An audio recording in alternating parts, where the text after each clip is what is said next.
Gloria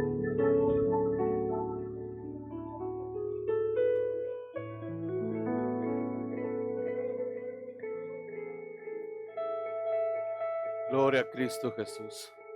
Damos gracias a Dios, hermanos, por mover de su Espíritu Santo. Amén. Y damos gracias a Dios por la vida de cada uno de ustedes. Así como está de pie, le voy a invitar que abra su Biblia, por favor. Segunda de Corintios, capítulo 5. Segunda de Corintios, capítulo 5, versículos 20 y 21. De ahí nos pasamos al capítulo 6, versículo 1 y 2. Un domingo especial, el día de hoy, para el país, las elecciones más importantes. Pero oramos y confiamos en Dios que todo está en las manos de Cristo Jesús. Amén. Y oramos por nuestro país, por nuestro estado, y que pues ahora sí confiamos que lo que venga, ¿verdad?, está en las manos del Señor. Ya estamos listos ahí, 2 Corintios, capítulo 5, 20 y 21 versículo, y capítulo 6, versículo 1 y 2. Amén. Aprovechando el tiempo, le doy lectura. Usted me sigue con su vista, por favor. Dice: así que somos embajadores en el nombre de Cristo, como si Dios rogase por medio de nosotros, o rogamos en nombre de Cristo, reconciliados con Dios. Al que no conoció pecado, por nosotros lo hizo pecado, para que nosotros fuésemos hechos justicia de Dios en él. Capítulo 6. Así pues, nosotros, como colaboradores suyos, os exhortamos también a que no recibáis en vano la gracia de Dios, porque dice: en tiempo aceptable te he oído, y en día de salvación te he socorrido. He aquí ahora el tiempo aceptable, he aquí ahora el día de salvación. Amado Dios, te damos gracias por tu palabra. Rogamos que sea tu Espíritu Santo hablando a nuestras vidas, en el nombre de Cristo Jesús. Amén. Puede ocupar su lugar, hermano. Gracias por estar de pie. El tema general del mes, si no mal recuerdo, son los nuevos retos, algo así, para la iglesia, para cada uno de nosotros. Y el día de hoy el título es ¿cómo alcanzar la generación actual? O cómo trabajar con la generación actual. Y fíjense que se cuenta una ilustración acerca de un pastor que contó la anécdota de un amigo suyo, que dice que fue a su casa y vio al entrar, cuando estaban en la mesa, cómo entraba un animalito, un perro, al comedor. Y cuando todos estaban sentados, le llamó la atención ver cómo el dueño del perro, o el pastor dueño de este perro, aventaba migajas, y el perro, muy hábil, antes de que cayeran al suelo, las atrapaba en el viento. Pero dice que llamaba su atención que le ponían un pedazo de carne y no lo tomaba, lo dejaba. Y fíjese que a veces nosotros estamos, o mucha gente está acostumbrada a comer migajas, cuando el Señor nos ofrece unos buenos cortes de carne, pero nos conformamos con las migajas. Y lo menciono con mucho respeto y lo digo así, y es que creo que mucha culpa hay entre nosotros como iglesia de que la gente está acostumbrada a comer migajas. Como iglesia creo que hemos confundido el cómo presentar el mensaje de salvación y de vida eterna. Y en los últimos tiempos, cuando nosotros vamos a diferentes congregaciones, vemos que hemos confundido el mensaje central. Cada uno de nosotros, aunque no lo sepamos, pertenecemos a una generación que está acotada y está identificada. Y esto es así porque un grupo de investigadores se ha dado a la tarea de poner algún nombre basado en alguna característica a cada una generación de su época, con un propósito de investigar su comportamiento. Luego, posteriormente, sus nombres son aprobados por la Oficina del Censo de Estados Unidos. Y se dice que al establecer límites generacionales ayuda mucho a los investigadores, porque identifican cómo este colectivo se relaciona o cómo es su reacción ante los sucesos económicos, ante los sucesos sociales que cada uno de ellos le rodean. Y es así que las personas que nacen en el año 1930, 1948, son como los conocidos como los niños de la posguerra. Estas personas crecieron tras la guerra civil en España, que de acuerdo a estudios, esta generación se caracteriza por una austeridad. Después están los baby boom, personas de la generación del 49-68, que se dice que esta generación es muy numerosa y se rumoró mucho de ellos sobre la pandemia. Ahora en estos tiempos de la pandemia se hablaba mucho de ellos, qué iba a pasar, qué estaba sucediendo. Pero esta generación, fíjense que fue la primera en disfrutar de esas vacaciones en las costas. Y fue la primera generación en comprar un auto o el primer auto. Después sigue la generación X de los años 69 al 80, una generación que vivieron el esplendor del consumismo y de la obsesión por el triunfo a toda costa. No les importaba lo que tuvieran que hacer. Ellos tenían que ser gente triunfadora. Después la siguiente generación son los famosos millennials, ¿verdad? Famosos millennials. Ellos nacieron en el 81 al 93, o algunos dicen que al 96, de acuerdo al lado que el organismo que usted consulte. Se dice que esta es una de las generaciones más criticadas y la generación que creció con los inicios de la digitalización, perdón. Una generación conocida también como los ninis, ¿verdad? Los famosos ninis. Una generación muy marcada y ha sido muy criticada por decir que es una generación muy perezosa, pero que tiene a su favor el impulso de una vida sana. No sé cómo los califican así, pero eso es pedir una vida sana, una vida saludable y su preocupación por el medio ambiente. Y la última generación, a la que seguramente pertenecemos todos los que estamos aquí, ¿cuántos dicen amén? La Z, nacidos entre 94 y 2010. Esta generación es la primera en nacer en la era digital. Su dominio con las nuevas tecnologías es innato. De hecho, se dice una estadística que la mitad de ellos se pasan en 4 hasta 6 horas en sus aparatos móviles. Entre otras características que tienen. Pero se dice que son una generación rebelde, una generación que todo cuestiona, una generación que no está de acuerdo en la forma que es educada en la escuela y en su contexto, porque dice que ellos tienen la facilidad de tener a veces la información más rápida que los maestros. Y cuando yo analizaba cada una de estas características, lo único que podemos decir es que el evangelio es poder. ¿Por qué? Porque independientemente de las características de la generación y de la persona, el evangelio ha podido alcanzar a la gente. Ha podido transformar su vida.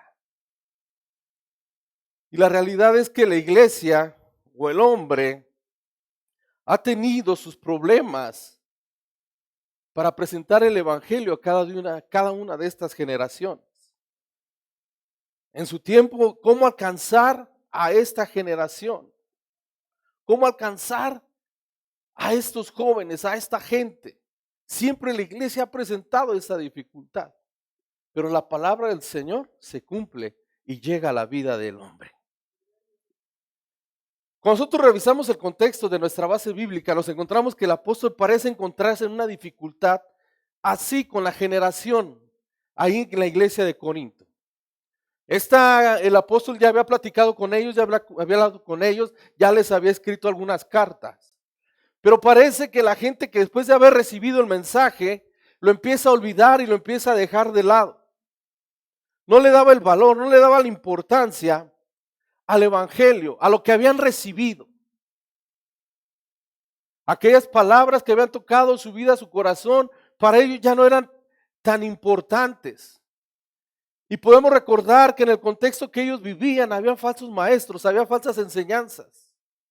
Y nuevamente, ¿cómo alcanzar a esa generación? ¿Cómo recordarles que no deberían de olvidar lo que habían recibido de lo que Cristo había hecho en su vida? de cómo Cristo había cambiado la forma de vivir de cada uno de ellos. En el primer viaje de Pablo a Corinto, las personas, y de acuerdo con lo descrito, le dejaron ver esa sensación que todo lo que habían escuchado lo habían recibido de una manera excelente. Habían recibido el mensaje del Señor. Pero al pasar el tiempo vemos cómo la iglesia no crece en lo espiritual. La iglesia detiene su crecimiento, como ya lo dije, echando de lado el mensaje que habían tomado. Iglesia, independientemente de la respuesta de la gente, de la respuesta que tenemos al predicar, nuestra responsabilidad es dar de gracia lo que de gracia hemos recibido. Y podemos recordar que es una de las tareas que el maestro les da a sus discípulos en el Mateo capítulo 8. Jesús, alcanzando a 12, les dio autoridad y les envió a predicar a sus generaciones. Les envió a predicar sus bondades, les envió a predicar el mensaje que ellos habían recibido. Cuando nosotros somos alcanzados, somos revestidos del poder de Dios. ¿Cuántos dicen amén? Cuando nosotros somos alcanzados, el Espíritu de Dios viene a nuestras vidas. Y el propósito es, hermanos, ser vestidos con el poder de Dios para compartir el mensaje de salvación a las nuevas generaciones. Debemos predicar lo que Dios ha hecho con nosotros. Fue lo que Jesús les dijo: vayan y prediquen lo que han aprendido. Lo mismo es para cada uno de nosotros. ¿Por qué es esto? Porque es la manera en que la gente conocerá las bondades y las virtudes, del Dios Todopoderoso, y conocerán su justicia. No hay otra manera. Irles diciendo a las nuevas generaciones lo que Dios ha hecho con nosotros. En el Antiguo Testamento, en Deuteronomio, vemos en el capítulo 6, versículo 2, que les dice, 6 capítulo 2, orando muy con el hebreo y el griego es del pastor y el español muy confundido. Les dice el Señor al pueblo: guarda todos los estatutos y mandamientos que yo te he mandado. Tú y tu hijo, él y el hijo de tu hijo, los guardarán por toda su vida, para que sus días, ¿qué? Sean prolongados.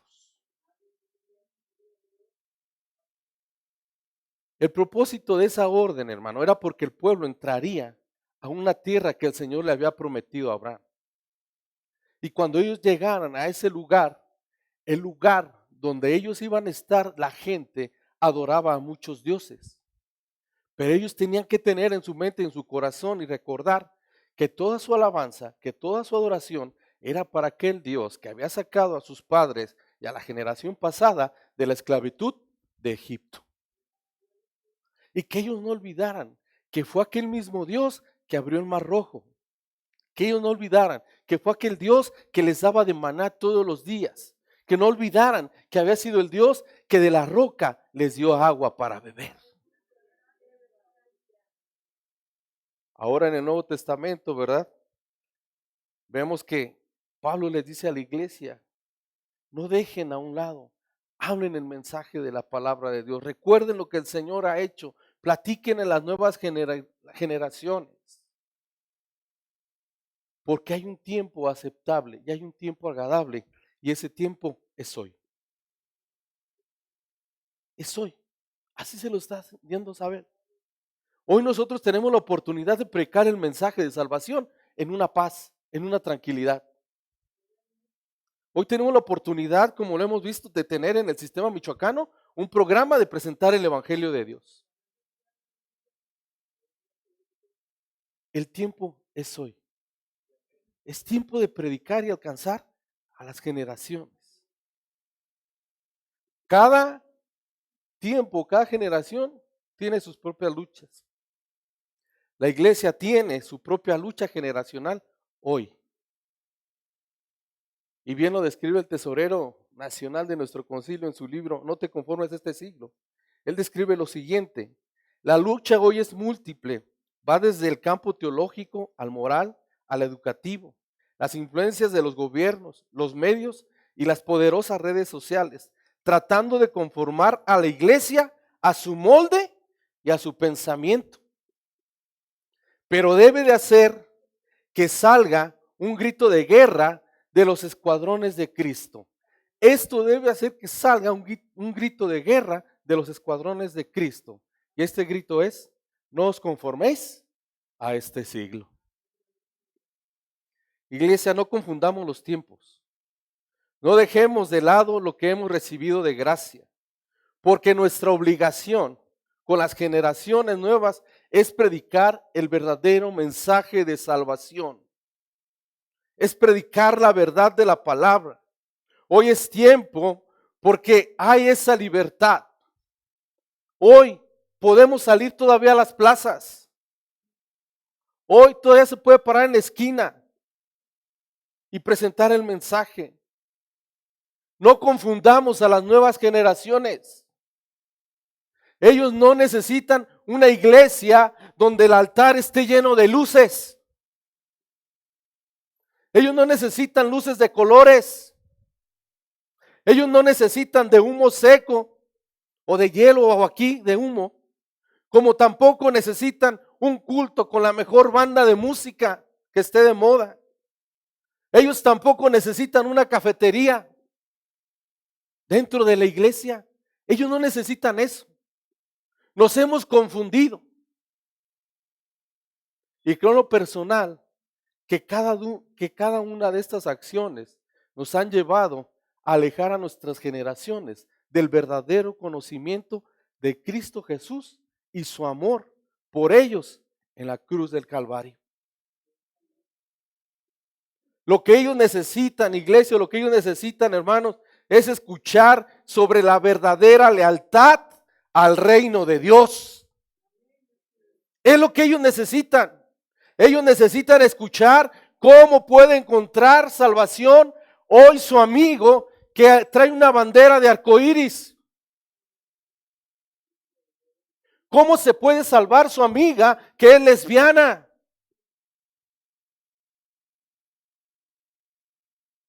Y otra cosa que necesitan nuestras generaciones, hermano, o nuestra generación actual, es ser desafiados a vivir una vida en santidad. Una vida en santidad. Y no hablo solamente de sexo.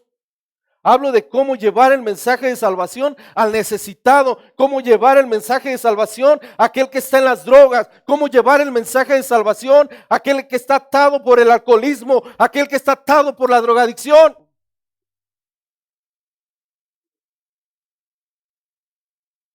Como iglesia no podemos, hermanos, seguir ofreciendo solamente un refrigerio y creer que eso es todo.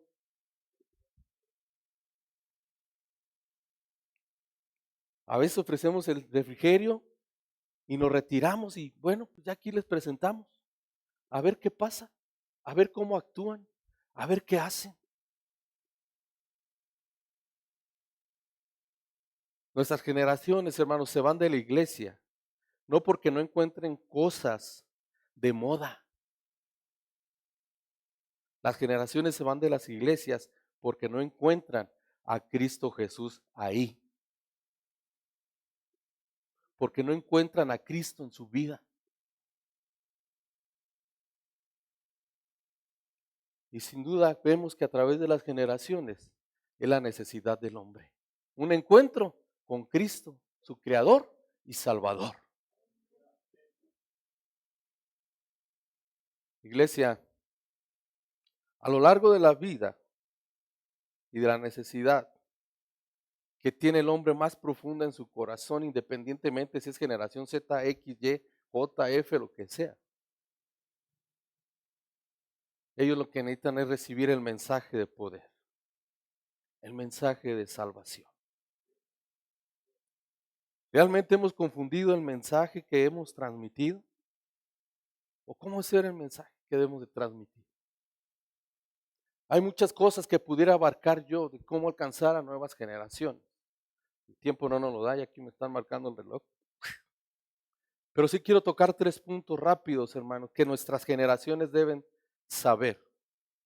La número 1, la salvación es la mayor obra de amor por parte de Dios para cada uno de nosotros. ¿Me escuché? Eso lo deben de saber. Y para definir la palabra salvación podemos decir que la salvación es que tenemos libertad por la gracia de Dios del castigo eterno del pecado, que Dios concede a aquellos que aceptan por su fe sus condiciones de arrepentimiento y fe en el Señor Jesús. Y es que la Biblia es clara, hermano, cuando nos dice que la salvación se obtiene solamente a través de Jesucristo. No hay otro camino y no puede ser de otra manera, ya que fue Cristo el que fue a la cruz del Calvario y llevó la carga y el pecado de cada uno de nosotros, para nosotros poder ser reconciliados con el Padre. La maldad de este mundo es el pecado. No hay otra palabra. Y eso es lo que nos separa delante de Dios. Y Dios, el pecado lo castiga, hermano, o lo toma con seriedad. Lo toma en serio. Lo más serio que nosotros podemos imaginarnos. Que tristemente para el hombre, para cada uno de nosotros, casi va muy negativo a la forma que lo ve el Señor. El hombre toma con mucha ligereza el pecado. Cuando el pecado, hermano, no solamente es una transgresión a los mandatos de Dios, sino es un ataque al mismo legislador o aquel que proveyó las leyes. El pecado es un insulto a la santidad de Dios. Por eso nos exige que seamos santos, hermanos, en nuestra manera de vivir. Y lo tengo que repetir, porque la paga del pecado es ¿qué? Muerte. Pero gracias a Cristo, gracias a Dios por su amor, porque ha enviado a su Hijo Jesucristo a este mundo, siendo sin mancha, se hizo pecador, por amor a cada uno de nosotros, y que con su muerte nos recuerda, hermanos, que hemos sido justificados, y que nos presenta justos, que nos presenta perfectos y santos delante de la presencia de Dios. Ese es el mensaje que tenemos que predicar. Número 2, nuestra generación debe saber que la sangre de Cristo es el rescate para todos. La sangre de Cristo fue derramada en la cruz. Y puedo decir, hermano, que es una voz que nos habla de la muerte sacrificial y la obra completa de expansión de Jesús por cada uno de nosotros. Lo referente a la sangre del Salvador contiene la realidad de que Él, escúcheme por favor, literalmente se desangró en la cruz. Pero aún más allá, derramó su sangre por amor a los pecados y a los pecadores que somos tú y yo. La sangre de Cristo tiene el poder de expiar, es decir, de quitar por completo, de arrancar, hermano, de raíz de la vida del hombre toda maldad. En el Antiguo Testamento los sacrificios cubrían nada más para que el hombre se pudiera acercar a la presencia de Dios. Pero hoy el sacrificio y la sangre de Jesucristo nos limpia, hermano, y quita toda maldad para ser puros delante de Dios. Y ahora somos llamados hijos de Él. La sangre de Cristo, hermano, puede expiar el pecado de un número imperecedero de gente. Pero todo aquel que ponga su confianza en Cristo Jesús es el que será limpio. La sangre de Cristo, hermano, es la base del nuevo pacto para la vida del hombre. Lucas 22:20 dice, de igual manera, después que hubo cenado, tomó la copa diciendo, esta copa es el nuevo pacto de mi sangre que por vosotros será derramada. La sangre sería derramada para salvación de todo aquel que cree en Cristo Jesús. Porque de tal manera amó Dios al mundo que ha dado su vida para que todo aquel que en Él cree no se pierda, mas tenga vida eterna. Número 3. Nuestro mensaje a la nueva generación debe ser que un día estará eternamente con Cristo. Cristo viene y estaremos delante de su presencia. Todo aquel que cree en Cristo tiene la certeza de que un día estará con su Salvador. Esa es la recompensa para todo hombre que se esforzó. Esta es la recompensa para toda mujer que se esforzó en vivir en santidad. Y la Biblia menciona que tendrá vida eterna. Y es interesante cuando la palabra de Dios revela la palabra vida eterna, hermano, no solamente hace referencia a una vida sin fin. No solamente hace referencia a eso, sino hace referencia a una vida en toda su plenitud. No habrá más perturbaciones, no habrá más imperfecciones como lo hay en este tiempo. Romanos 2:7 dice, vida eterna a los que perseverando en bien hacer, buscan gloria y honra e inmortalidad. La plenitud de esa vida eterna es que se gozará en comunión con Cristo. La gozaremos con Cristo, quien es realmente la esencia de la vida eterna. Veremos a Dios en Jesucristo y le veremos cara a cara, hermano. Encontrando esa plena satisfacción en Él. Y nos alegraremos en Él y le glorificaremos. Y será entonces, hermano, que el gozo de cada uno de los que estemos en ese lugar será pleno y será perfecto. Quiero invitar al grupo de alabanza, vamos a aprovechar unos minutos que tenemos más.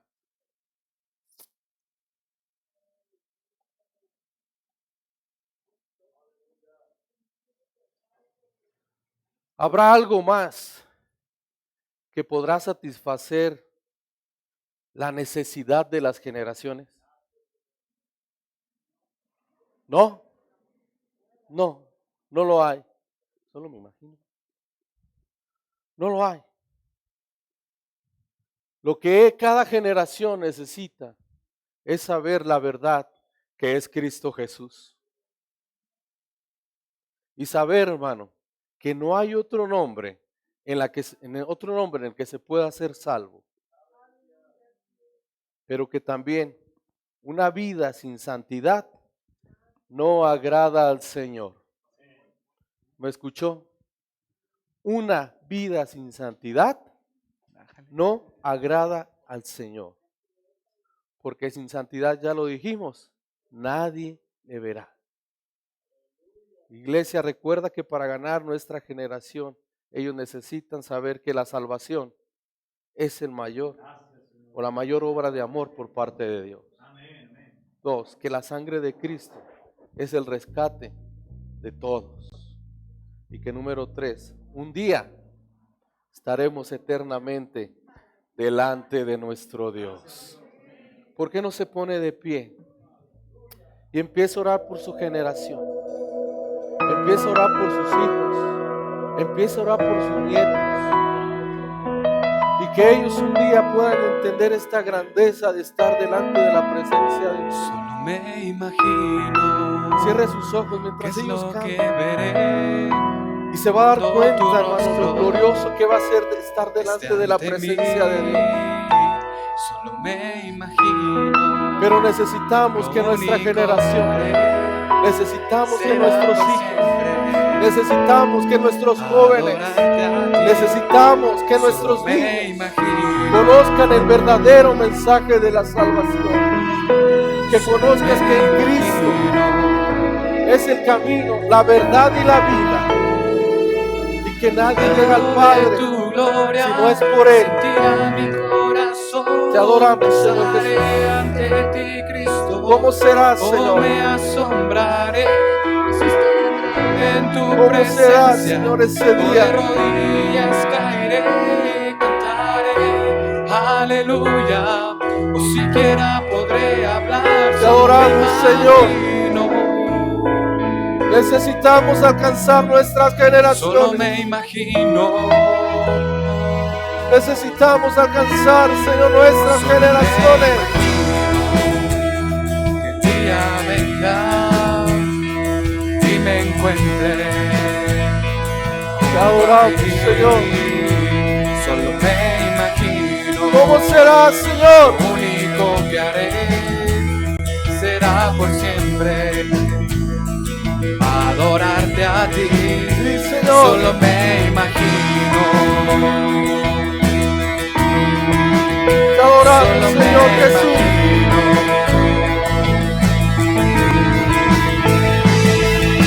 Rodeado de tu gloria, que sentirá mi corazón. Danzaré ante ti, Señor Jesús. Oh, me asombraré, me sostendré en tu presencia. O de rodillas caeré, cantaré, aleluya. O siquiera podré hablar, solo me imagino. Sí, Señor. Solo me imagino.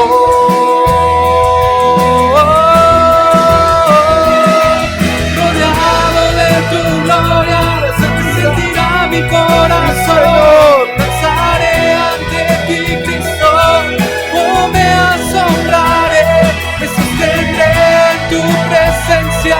O de rodillas caeré, cantaré, aleluya. No siquiera podré hablar, solo me imagino. Solo me imagino. Solo me imagino. Solo me imagino. Señor Jesús, delante de tu presencia, Señor, estamos, Dios. ¿Cómo será ese día glorioso, Señor, estar delante de tu presencia? ¿Qué diremos delante de ti, Señor? Pero también, Señor, ¿qué cuenta entregaremos de nuestras generaciones, Padre?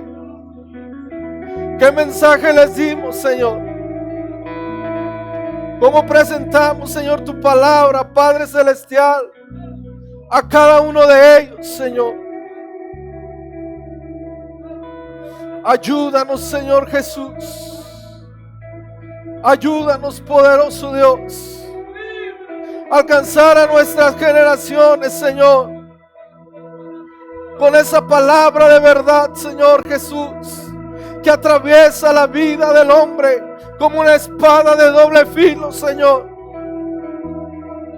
Ayúdanos a alcanzar a nuestros niños, a nuestros adolescentes, a nuestros jóvenes, Señor. Que ellos entiendan, Padre Celestial, que la vida Cristo Jesús es pasajera y que un día, Señor, tenemos que estar delante de tu presencia y que es algo, Señor, que no lo debemos de tener como tardanza, porque los días, Señor, son malos y nos muestra que la venida de Jesucristo está a la puerta, Señor. Ayúdanos, Cristo Jesús. Ten misericordia de nosotros, Dios.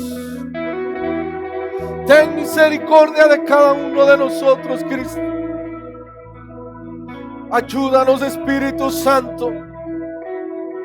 Ayúdanos, Espíritu de Dios. Los jóvenes, las generaciones se alejan de ti, Señor. Pero necesitamos decirle que tú eres la esperanza para aquel, Señor, que ha confundido sus pensamientos, para aquel, Señor, que se encuentra atado en las drogas, para aquel, Señor, que el alcoholismo ha hecho estragos en su vida. Tú eres, Señor, su esperanza y su fortaleza, y que tú eres su pronto auxilio, Padre, y que tu sacrificio en la cruz, Señor, fue para dar libertad y salvación y vida eterna, Señor. Porque de tal manera amó Dios al mundo, que ha dado a su Hijo unigénito, para que todo aquel que en él cree no se pierda, mas tenga vida eterna. Te adoramos, Señor Jesús. Nuestro estado, nuestra ciudad, Nuestro país, Señor, está en tus manos en este día tan especial para cada uno de nosotros. Nuestras generaciones, Señor, antes que otra cosa necesitan voltear a ti, Señor. Necesitan voltear a ti, Señor.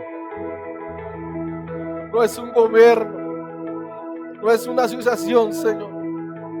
Eres tú, Padre, quien puede cambiar la vida y el corazón del hombre Cristo. Y en ti tener su esperanza y salvación. Gracias, Cristo. En el nombre de Jesús. Amén. Dios les bendiga, hermanos. Gloria al Señor. Agradecemos a Dios por su palabra, hermanos. Gracias por estar en pie. Pueden tomar su lugar. Vamos a pedir a nuestras hermanas sugieres que vayan pasando, por favor, por los ofrenderos.